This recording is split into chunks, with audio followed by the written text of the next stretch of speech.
about the debate. Okay. All right. So we're live now on Facebook and YouTube. I'm going to hit record. Should be recording. Hello, everyone. Hello, everyone. Real quick, just to let everybody know what's going on here. If anyone can check out the Facebook campaign page and make sure that we're going live over that, it should be okay. I'm bringing Stephanie in. All right. This is what I called the VP debate debacle. Decided to go with a little alliteration there, and we're all pretty much here to kind of discuss what's going on. Marilee, you're popping in and out. I'm not sure what's happening, but you're popping off and then you're popping back on. So just to let you know that's happening. Okay.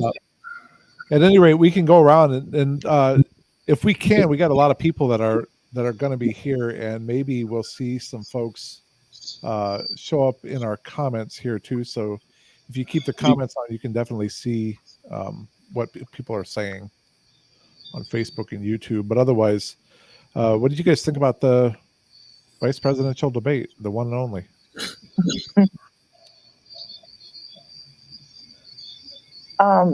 If nobody wants to start, I'll start. I think after sitting on it for just a minute, I think the takeaway is it was like watching two best friends like on the golf course or something, like actual debate. There was no disagreement. It was all them bleeding into each other. And so I don't think it's really going to affect anybody's opinion, because the people who already like Waltz, the people who already like JD Vance like him. And it was just so lukewarm. I don't think it would have changed anybody's mind.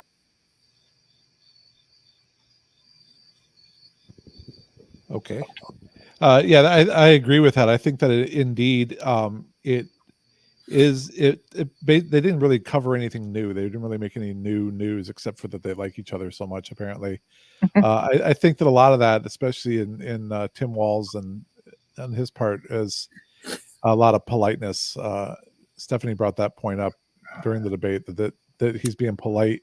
I don't know if he really is. I don't know if they really are mean, but I will say this: at some point in 2016, I had written an article about government by kayfabe, and kayfabe is a wrestling term that's basically like, the wrestlers are going at it, and they have this beef for like over 6 or 7 months or whatever. It's a really serious thing. They beat the hell out of each other in the ring and everything like that, and then after they're done with the ring, they go out and have beers because they're really friends and they're like co-workers, and their job is literally to sell this fake show that they're real enemies. And I just have a feeling that that our government is, in a lot of ways, especially over the last 10 years, really kind of gone down that whole fake outrage, performative. I'm really upset because I'm supposed to be playing this role in this character, and when, as a matter of fact, they're really good friends in the background. I have a feeling that these guys are supposed to be like at each other's throats and like trying to kill each other, and yet I don't think that either of them really got any kind of big punches in. And I don't think certainly that Tim Walz is very mean anyway. I mean, he can be kind of vicious, but sometimes the quiet ones will stab you in the back while they're smiling to your face. So That's very true. And one thing I just wanted to add to your thing is their end goals are the same. So of course they're going to be buddy. And like you said, I think, what'd you say, kayfabe? Like they have to act that way, but in reality, they have the same end goals, the same donor, the same agenda. Is to make big money. So yeah, there wouldn't be any actual conflict there. What are some other takes on the debate? Well, to add to that, I would say if you want to see cruelty, I would wager on either side. They are perfectly willing to be cruel when it comes to incarcerated people or trans people, or even if it isn't to their face in their policies. You know, they don't have a problem with allowing police to brutalize homeless people. And I mean, Waltz definitely could have cracked down on all the raiding of and liquidating of homeless encampments. When the Proud Boys were around the governor's mansion, the police actually set up. They had vans lined up, not for the Proud Boys, but in hopes of kettling the leftists. So here we are. I mean, we obviously weren't there because we care about walls. We were there because when fascists show up en masse, they need to be countered every single time. We can't let people think that this is normal and that there's no one resisting this. But it just goes to show you, when it comes to maintaining the power of the owning class, they can be as brutal as they need to be. All I need to say is Gaza, Lebanon. They're perfectly capable of being brutal and cruel and turning their head, if not actively supporting ethnic cleansing. And then I wanted to add one thing to your point that, like, of course they're going to treat the Proud Boys better because those are their people. They're interchangeable, the police with the Proud Boys. So they're going to come after the leftists because we are a threat to. And the Proud Boys are sometimes probably the same people or interchangeable personalities. Yeah. Well, keep in mind, these Proud Boys were marching against walls. So, I mean, like, if anything, he should have been on our side. But even though they were there to try to threaten him, I guess the idea was the same way that, like, Gretchen Whitmer was threatened. Even so, it was the cops, it was us that were targeted, not the people actively, threatening a government official. Yeah, that is like the same exact thing that happened with Gretchen Whitmer, because they just let them do what they were doing. Yeah, I mean, there was such entrapment in that case. It looks like Joel wants to say something. Joel has come out of the darkness to speak to us. You're muted, though. You got to unmute, Joel. We can't hear you. Can everyone hear me? Am I too loud? Oh, there's some major feedback. I'm not sure where that's coming from. Josh, did you have a comment before Joel comes back? Yeah, I was just going to say the reason that, and in every instance that the Proud Boys have marched in North Carolina that I've been to,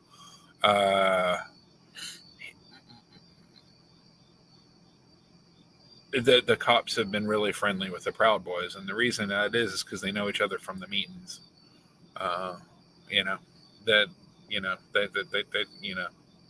Bobby Joe's good guy. They were hugging. That was at the Confederate Memorial Day thing. Yeah. It is very true. I was in 2017. I was in Boston at the time, and there was several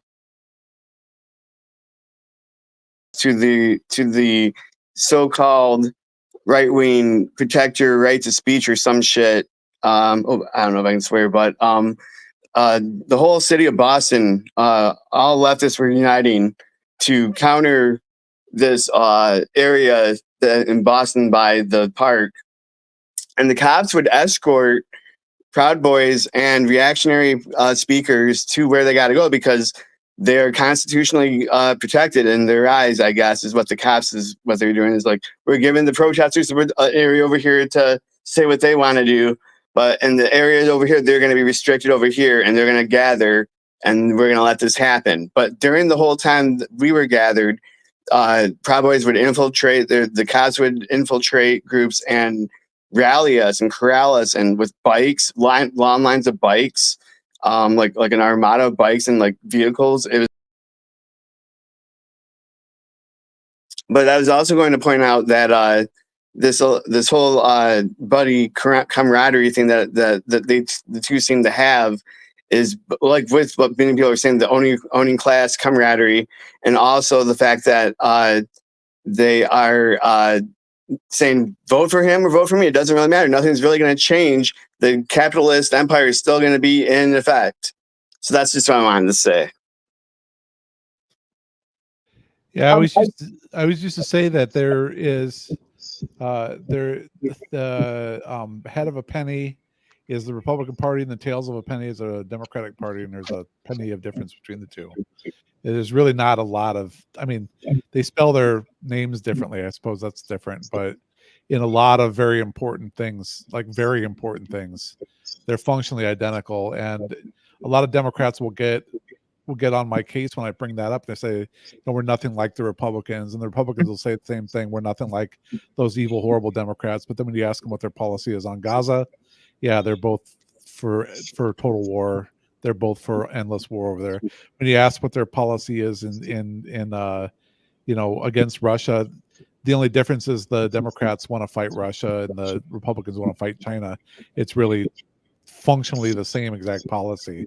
When you talk about capitalism is never to blame. It's either Kamala Harris or it's the 1% or the billionaires, but they never blame the system for the problems that we have in this society. And if you I'm sorry, are you done? Oh yeah, I'm done. Okay, this actually reminds me of something. I have a liberal friend, and if you try to tell a liberal the definition of what a liberal is, you will absolutely ruin their day. He was so mad, like red in the face, and it was like, and then some misogyny came in where he was trying to tell me I didn't know what I was talking about, and I'm like, how many books have you read about liberalism? Like, I've read a lot, so like I got this. So it's just like the biggest insult you can tell a liberal is what a liberal is. And yeah,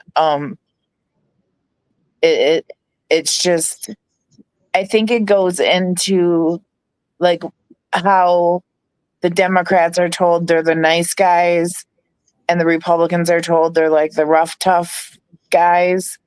And I think that's so instilled in people's beliefs. I think that has to do with it.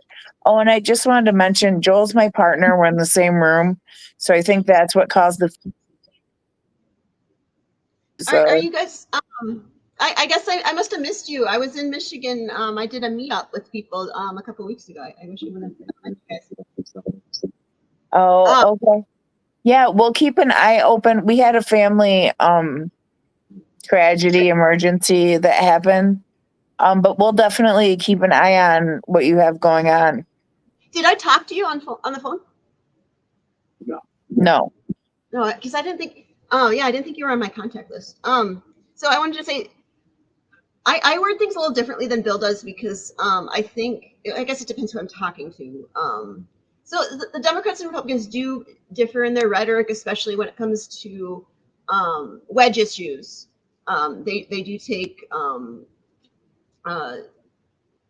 opposing sides on things, obviously. And I think if you're not careful, people might hear what you're saying as far as them being the same and not understand that we're talking about, they both support the status quo. They're both neoliberal. They both support mass incarceration. They both support fairly restrictive immigration laws.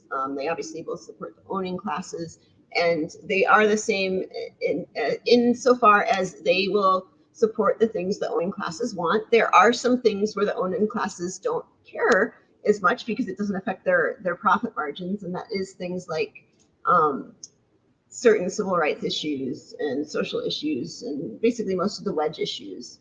On the other side, I like to tell Trump supporters that, if we were to sit down and take, depending on the test, most, I think, accurate, like political compass tests, I will bet them money, or if you can't bet money, like I'll bet them charitable donation that if we take that, they will end up much closer to Biden than I will. Like if we honestly take that test. And I have done that before, and they are always very upset when that happens. They never accept the result. They figure I must have picked the wrong test. But I mean, truth be told, if you're against Biden, you might want to look into us because we're a lot farther from Biden than Trump is. And when it comes to things that affect working people the most, like immigration, unless you are an undocumented worker, it probably doesn't affect you that much. Same thing with trans rights. I mean, it does affect you, but not as much as, your actual wage and if you're in a union, and affordable housing and healthcare. Those things are actually going to affect your quality of life. And that's not to downplay any human rights issue.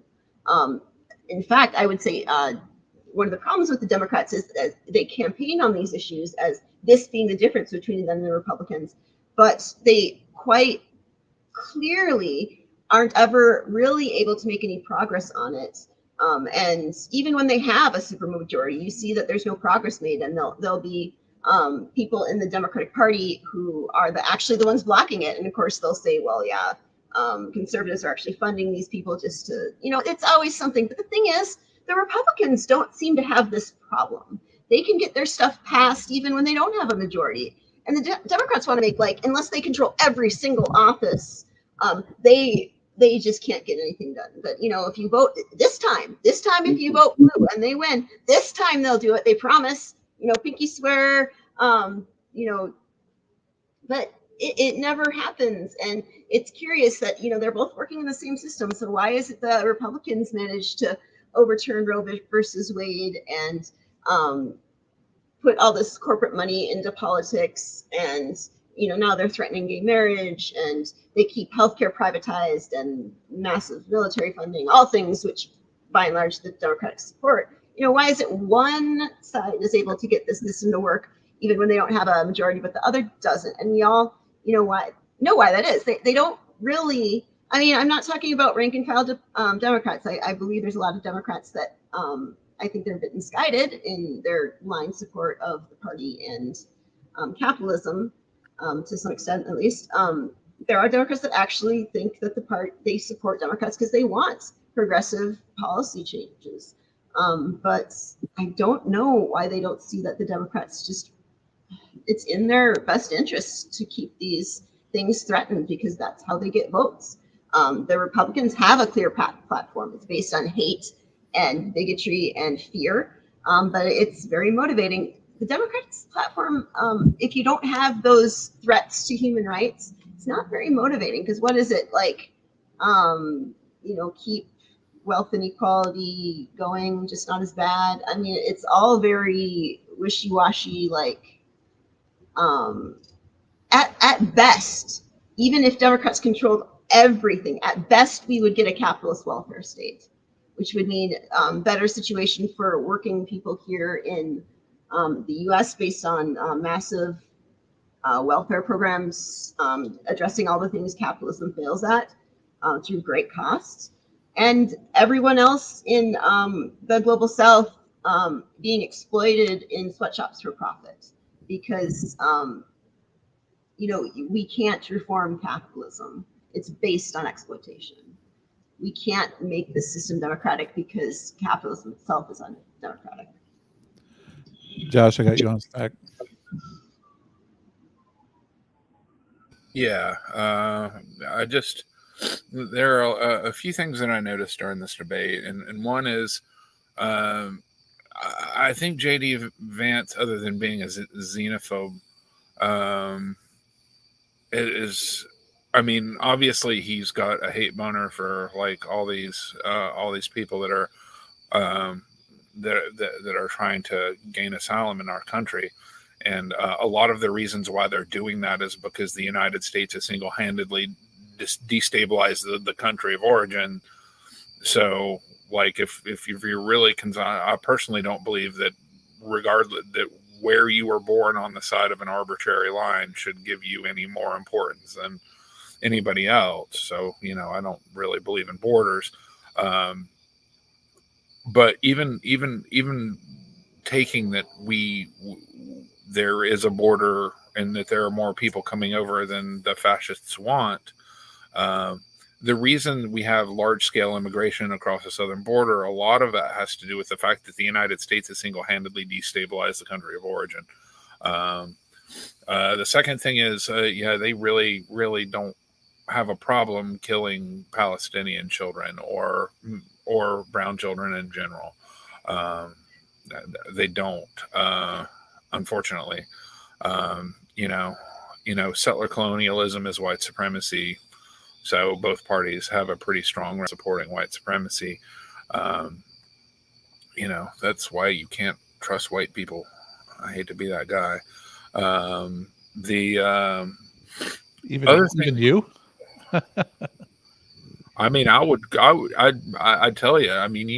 People need to investigate who I am before they vote for me, because on the level, like, I am less likely to trust me because I'm a white person than that. It has to do with, like, ingrained privilege and the fact that we grew up in a system that was founded on white supremacy, on genocide, and then there is a lot of privilege baked into the system.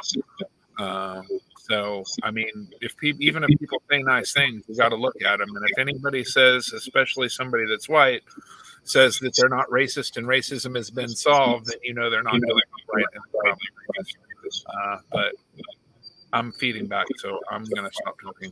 Well, I would say we shouldn't trust white people to make decisions for the Black community. Just like, people should be self-governing regardless of race. Like, we are anti-apartheid.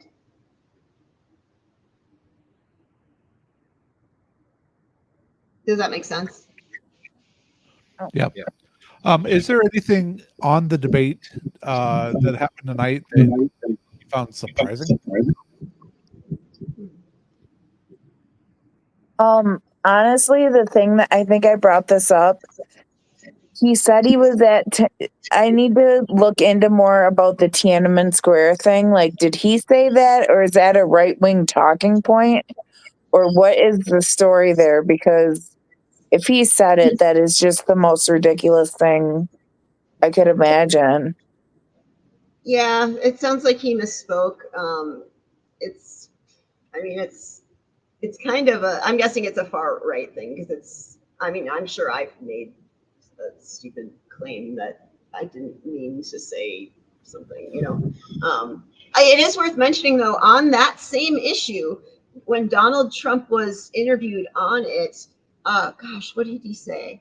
Well, he liked the way China responded, and he thought that's the way, he liked the strong hand of government suppressing dissent, and he praised China for doing that. It was an interview in Playboy. I'm going to see if I could find the direct quote and put it in chat. But that Trump's stance on that was a lot worse. Well, I think that if you were at the Berlin Wall when it was being torn down, you'd sort of remember that. And if you were not there, but you got to Berlin like 6 months after the wall got torn down, why would you say that you were at the Berlin Wall when it was being torn down? I think that's what the problem was, is that he said he was in Tiananmen Square watching all that go down. And then someone called him on it. He's like, well, I got there 2 months later. And so I think, poser. He's a poser. He might have been thinking that nobody was going to go check. Like, yeah. And then when someone did check and found out that he didn't show up there for 2 more months, he was like, "Well, I don't know, like it was a long day or whatever, and I mixed up the months." It's not something you mix up. Like if it's a major world event like Tiananmen Square, and you were not even in the country until 2 months later, why would you even say, "Oh yeah, I watched Tiananmen Square personally myself on CNN in Indiana. I wasn't in China when all that was going down." I think he meant like the climate at the time. I don't know. I'm willing to give him the benefit of the doubt, and then he misspoke. But it is worth, especially when people own up to it. He pretty much did. He probably should have just said, "I misspoke.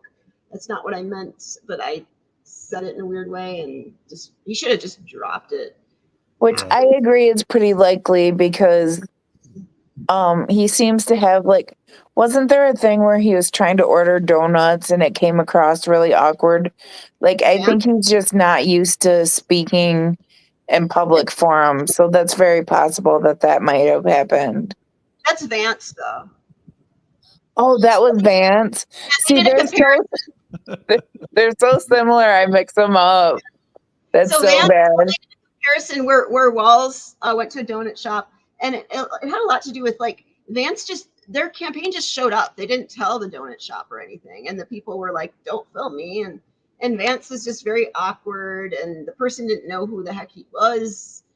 And then Tim Walz was just a lot more personable, and I mean it's a personality thing. Unfortunately, I don't think it really should be what wins elections, but it is important. If you're not personable, like Mimi, for example, was very personable, and it was definitely to his credit. Well,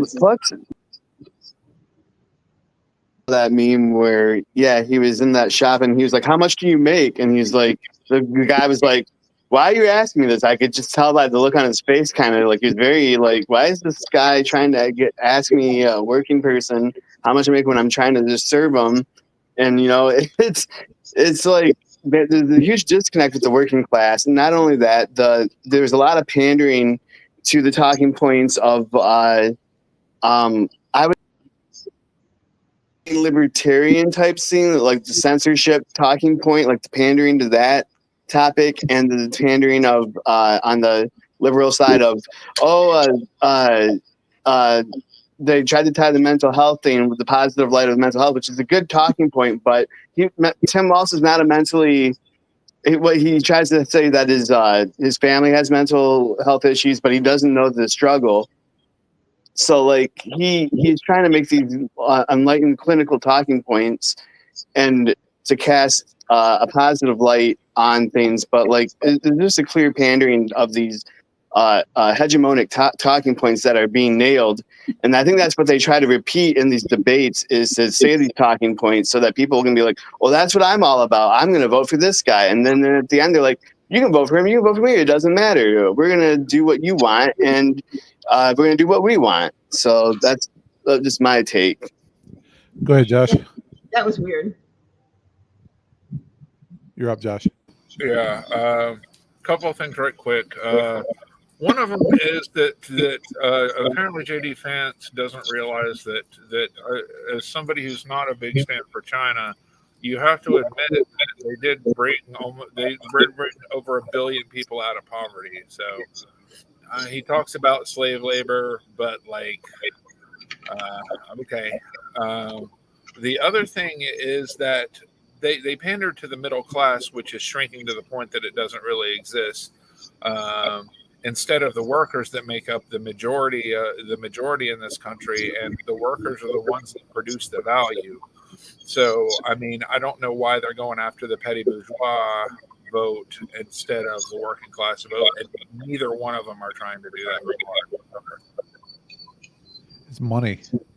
Yeah. The working class don't have disposable income. The middle class and up does. Yeah, This is they one. don't use the term working class. Yeah, I mean, it's like the whole idea is, and I'm going to say something that'll probably lose me votes. I don't know, but maybe I wouldn't worry about that. But not worried about that. Maybe it'll get me votes, but I think that the policies of the Democrats and the Republicans is to starve the poor out of existence. and to create a new poor class of the working class, because when workers are desperate, they're easily controlled. And I know that there is a kind of a pressure to just automatically support the working class and everything like that. But when you're hungry, you sort of don't have the same calculation that a person who has the luxury of sitting around thinking about these issues all the time does. You have a different calculation. You start thinking about, where's my rent coming from, and then you start voting with the person that you think is going to give you enough, rent. And so it's not really necessarily that workers are voting against their interests when you are hungry and you don't know where your next meal is going to come from, and you don't know when your rent is going to be, how your rent is going to be paid. You start, following demagogues, and That's it makes you way more easily controlled and easily pliable when there's nobody below you except for just an empty void. So starving the poor out of existence is the first step, and then after that is basically in serfdom, the working class turning us into serfs again. I think Wait, that's what? the plan. What are you saying? The Democrats' I think strategy is? I think that anyone that's tied to capitalism, so Democrats and Republicans, they both have the same strategy. They may have different tactics to accomplish this, but I think I can back you up on something, because I can't remember what book it was, but this was Marx. They need like a lumpkin proletariat so that you will work for low wages, you'll work a shit job, because they can just fire you and rehire you with at the drop of a hat, because there's a pool of people who need some sort of work. So I think those two things tie in together. So, as far as the strategy of the Democrats, I think it really depends on who you're talking about. Like, I do think your standard Democratic voter, you know, is somewhat progressive.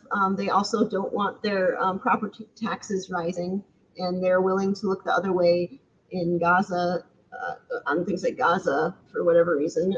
And they are scared of the Republicans, and that's why they keep voting for Democrats. And sometimes they'll vote for someone like Romney.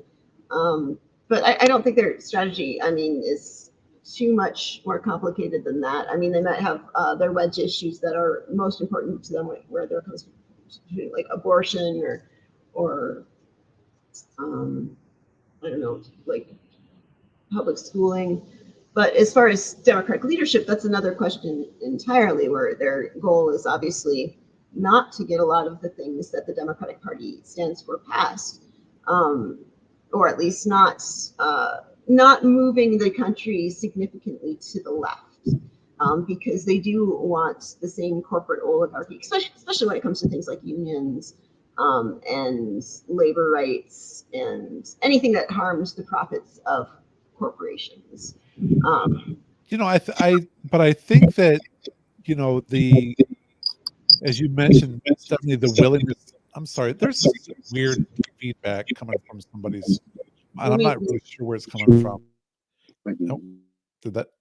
Well, okay. So it's not like the willingness to look the other way by Democratic voters is a problem. I mean, it enables the people who are doing these programs, who have these policies, who are leading them, because we can point out all day long that Democratic politician X, Democratic politician Y, Democratic politician Z all support Gazan genocide. They do it as a matter of policy, and the Democratic voters like, so what? Who cares? Because they're like tied to this whole idea of any kind of systemic change is a threat to my personal bank account, my personal pocketbook, my personal, goal and vision of prosperity in this country. And in reality, they're going to continue to support those same politicians, even if those politicians have absolutely evil policies. And the policies of the government is, and I see this every day in my job, man, the policies of the government is to let poor people basically drown. There's no help coming from them. The city government in my town, the county government in my town, bless their hearts, give a paltry sum of money to homelessness issues in the town, to food issues in the town. And while they may be giving tens of thousands of dollars out, when I bring this up to them, they throw their hands up and like, well, what do you want us to do? Well, what I want you to do is I want you to give people food. I want you to make it so people can actually have food. Well, they're so tied to this capitalist system that they can't possibly imagine that there's a such thing as free housing. They can't possibly imagine that there's like, 40% of all the food in our grocery stores is thrown away every single day. They can't imagine that restaurants waste so much food because they're so tied to this system. They're so tied to this idea that we have to have new everything, that we can't possibly have any brown spots on our apples, and our bananas need to look pristine from, even though they come from like Ecuador, up to this. Everybody is so tied into this system that they are so afraid, and it is really fear. They're so afraid of leaving it and trying something different, even if that something different might be good for us. And they enable these politicians who go and then, blame workers and consumers for price increases. They blame people who who are struggling to get by and say, well, if you guys didn't want so much food, maybe we wouldn't have increased, instead of blaming the people who are really responsible for it. The people that we know, that we can see every single day, are abusing and using the people of this country. We know it. It's as obvious as the nose on my face who's responsible for it. But these Democratic voters and the Democratic politicians that they coddle are distracting us all with this whole idea of, well, if we print more money and give more money to people, prices are just going to raise. So we have to basically immiserate more people. If you want to have a good life, we have to immiserate all these other people over here. And there's so many Americans, Democrats and Republicans, are like, all right, that's a good deal. I'll go with that. I'll take that. If I can get a couple extra bucks in my pocket at the end of the month, and I have to immiserate 10,000 people in this country to do it, yeah, I'm for that. I'm okay with that. It's really a problem. It really is a problem, and I'm not willing to let Democratic voters off the hook. They know better, and they still continue to vote for people like Kamala Harris. At the end of the day, people that enable genocide. So I have something to share on that. Because I am in poverty, I'm on disability. And so the things you were talking about, I experienced firsthand. And it's like, number one, we get leftovers. And I do want to specify because I don't want to seem inauthentic. I am in a good place now. I've gotten myself to a fairly stable place. I'm not rich, or you know what I mean, but I have what I need. And a lot of these things are tax write-offs. They wouldn't do these things for us if they weren't tax write-offs. So in order to get help, you have to benefit them somehow, and then they'll give you the table scraps. They'll give you whatever's left, the piece of junk that's going to fall apart in a week, the food that nobody wanted. I don't drive. You also have to get a ride there. Like, they don't actually think these things through on how to actually help the disabled, the sick, the old. They're just like, all right, come to this parking lot. We'll throw you some food. See you later. And it's like, so even the help that is being offered isn't enough. It's almost a slap in the face. That's exactly right. And to back that up even further, I work with like grocery stores in the area, and when I used to, we had a food program over Christmas time, and we got a certain amount of money from some grant that we decided that we were going to put toward giving people food cards at Christmas time, like giving hungry people, because we had a food pantry. And we figured that the food cards could go, further, or people could figure out how they want to spend their money better or whatever. So we went to this grocery store. I'm not going to name the grocery store. We went to this grocery store and we said, okay, so we have $3,000. Can you match the $3,000 with $3,000 of your own? And they said, okay, we'll have to take a look at it. So what they came back to me for was they said, we will match your $3,000 with $1,500 of our own from our own store. So you buy $3,000 of food cards and we'll give you an additional $1,500 of food cards, which is a tax write-off, as you say. They wrote that $1,500 off as a charitable donation. Then they made the food cards $25 each, so that when we give them out to the families, they come in there, they get $25, but nobody buys only $25 worth of food at Christmas time. They buy $40 or $60. So they got all that extra money that people had to spend in their store. So not only did they get our $3,000, they got $1,500 that they got to write off on their taxes, plus all the extra money that those people were going to spend buying groceries, guaranteed from that. And they called that a generous holiday donation. That's the way these stores operate. Every single pound of food they mark down that they gave to charity so they can write it off on their taxes. Walmart brags about how many millions of pounds they gave to Feeding America in this country, but they wrote all of that off. They keep very meticulous records. I've seen them.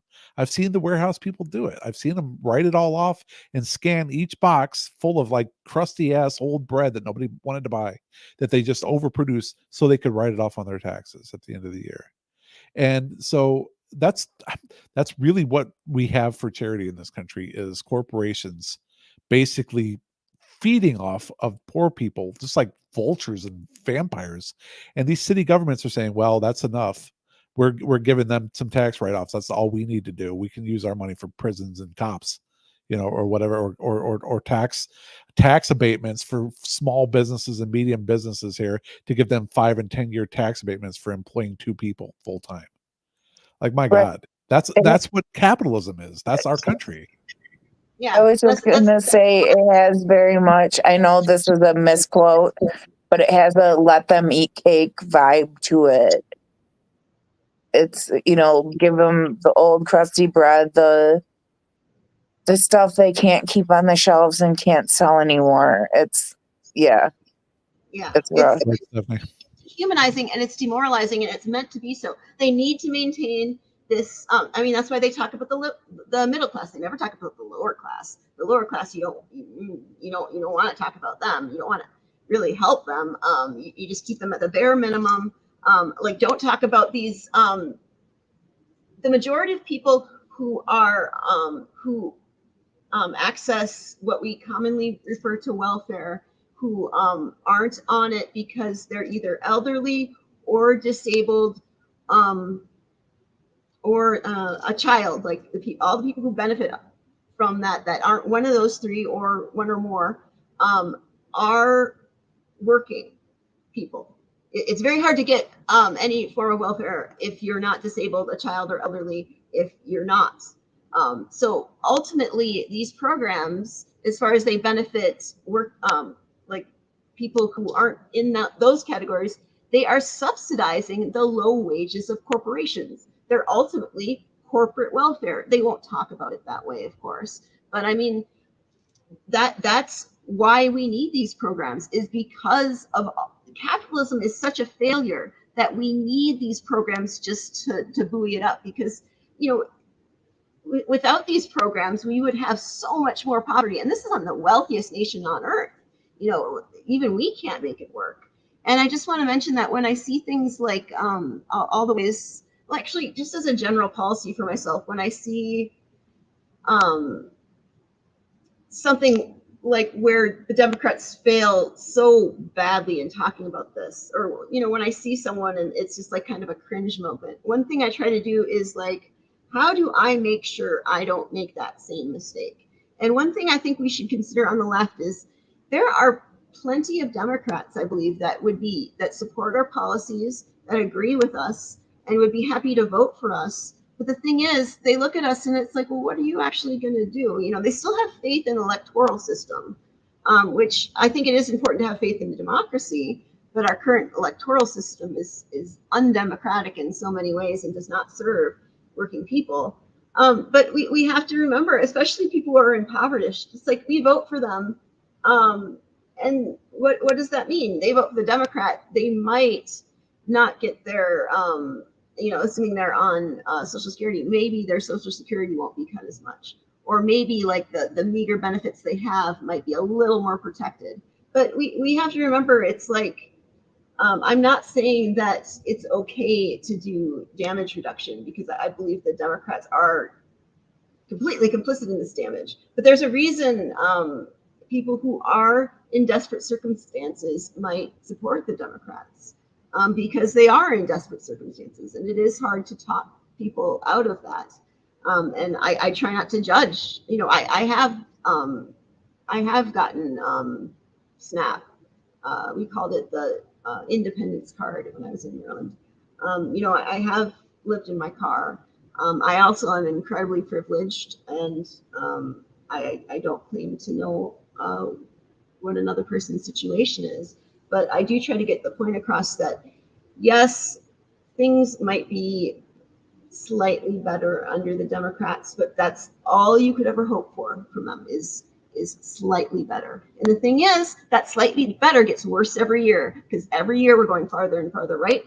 And until we build an independent movement, you know, nothing's going to change. And if you look at every time we've seen substantial changes that benefit working people, it's never come from the Democrats. It's always come from mass movements of workers organizing for their rights, unionizing, and often breaking the law, civil disobedience. You know, it isn't handed down from above. This change comes from us working in solidarity, and not just Americans, but worldwide. We should, the reason we should support migrants is not just because they're human beings, but also because they are fellow working people. And demonizing, one of the reasons they demonize them is because they are frightened. They are petrified of working class solidarity, especially across borders, because when you get that kind of solidarity, that's what brings down global capitalism. And just on that point, quick shout out to the dock workers right now. Huge solidarity to them. That's just gigantic. Go ahead, Josh. Okay, thanks everybody for joining the stream. I think it's getting pretty close to midnight here on the East Coast, and I want to leave everybody with a parting thought. Do you think that the Democrats have gone to the right and has pushed the Overton window to the right, not because of Bill Clinton and his triangulation, is because they're running on fear now. They're running on fear of whoever the Republican is. And everybody knows that the thing that motivates conservatives is fear, right? Like, and so when we get to the point now that the Democrats have given up on meaningful policy, not that they've ever had anything really good. I mean, I can sit and talk about the history of the Democratic Party for long enough to bore everybody off the chart, but it seems to me that since at least Shrub, Little Bush, they're running against people, and they're using fear to get people to the polls, whether it's fear around the loss of bodily autonomy, whether it's fear about a whole lot of things, the end of democracy, and whatever that means, considering we've been in oligarchy for a while. If that is the one thing that is pushing the Democrats to the left, in addition to the fact that, in addition to the triangulation. But anyway, I guess for the study group and the party. Yeah. Okay. Right. And what? Everybody, if you like this kind of discussion, we do meet every Thursday. We do a book club. You don't necessarily have to do the reading. Someone will present, but check it out. It's leftunitystudy.com. And if you like what we have to say and you want to join an independent socialist movement, check out Socialist Party USA. Check out our principles. And if you agree, join. And if you can't afford to join, let us know. And I'll cover you, or perhaps we'll get a dues waiver, but definitely get involved, even if it isn't with us. We can't give up. We need to fight for democracy, and we need to fight for worker control of the means of production and economic democracy. Awesome. And thank you for letting me join. I didn't realize it was like a membership thing. I just kind of slid in and did my own thing. So I appreciate you guys having me. Thank you guys. I appreciate Oh, your you guys are perspective. good. Yeah, thanks for talking with us. Yeah, definitely. All right, Josh. Okay. See you guys Thursday. Okay, comrades, and remember, if we're almost done with the book we're on in the study group, and on the 17th of October, we are starting Lenin's Imperialism, the Highest Form of Capitalism. But other than that, comrades, remember, we need to push for revolution as soon as possible, and stay strong and solidarity. Have a good night, everyone.